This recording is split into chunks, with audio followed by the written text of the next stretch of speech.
Dale, the last time we met was in London, and today we're in Hamburg, and we're at the London Coffee Festival, and you thought I was having secrets from you. You said to me, Kamal, I heard that you were launching a new machine, and I said, well, I don't know what you're talking about. Well, here we are now in Hamburg, faced with a new machine. What are your thoughts? I am super impressed because when you were dropping hints, I actually didn't really think it would be a machine. I thought it would be a prototype. I thought it would be some components and some new things. And in just a few weeks, a few months, you've built something that feels like Eversys, but looks completely new. What do you think? What sort of market do you think this will appeal to? A big one. I think the most impressive thing is how kind of narrow it is and how slim it is and how it can sit in so many other situations that don't have as much power, don't have as much space. I'm really impressed that it's even possible to get what we get from the Cameo and from the E4 and something so small. Up to 4 grinders? Yeah. I think that's important. Well, not only that, like grinders that can do filter coffee as well as espresso, as well as like good milk drinks. And it's all coming from the same place, right? So it's not like we have, a filter machine and a couple different espresso machines. We have one box with all these products. Self-cleaning?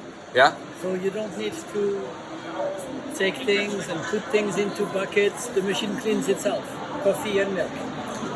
And it's also beautiful, which I know is not important to everyone, but it's important to me. It is important to me because a lot of the design, if you look at everything, I think this is really beautiful and it's metal. Yeah. Most of the machines that compete within that market segment are made out of plastic.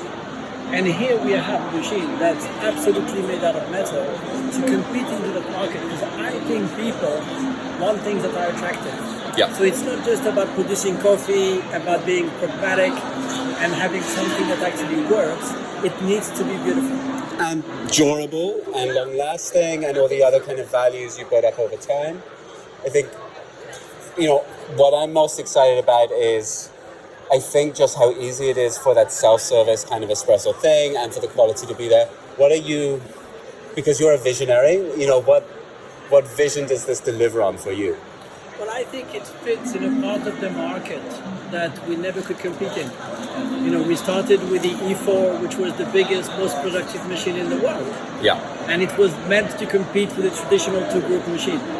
And we always had a vision to then come down in that pyramid and provide the market with something more compact and yet without losing any of our DNA. And no compromise on the quality, right? So to us it was really important. How can we create something that looks like this in a smaller package without compromise to quality and also productivity and connectivity. So all of the DNA of Eversys is contained in this small package. And I think we also have to say something a bit, difficult. It's legacy. This is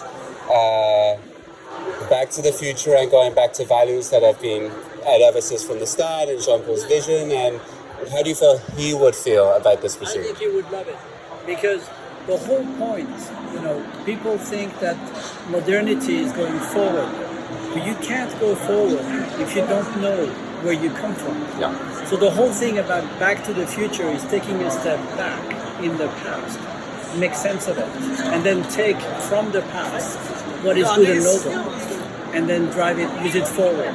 And legacy is very much that.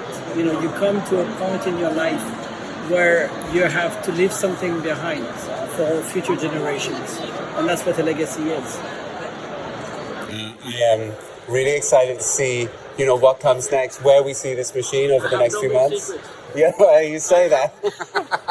I have no more secrets, I promise. I think secrets like this are worthwhile, It gives us that surprise and that reveal, and I'm so excited to see where it goes next. Now it's public and who buys into it and where we see it next. So I think it'll be amazing. I think in 2 years' time, we will be going to a lot of places and see a legacy there, and that's what really validates the journey. yeah. Thank you so much, Kamal.